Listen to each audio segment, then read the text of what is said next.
Ejinav çavan tehetimi, evin bir dengedil. Dişeven bester kande,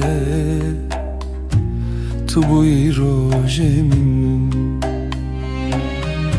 Her gav kunavet edbejim, dilimin dihele.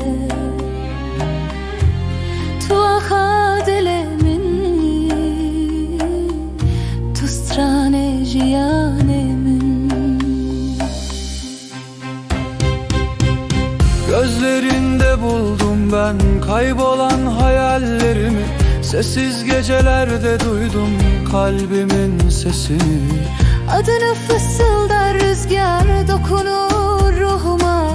Sen oldun kaderim, yazıldın kalbime. Kuribini dihar demeden, devri saraya hatta her deme. Sen benimsin her zamanda, bu aşk bizim bu masalda.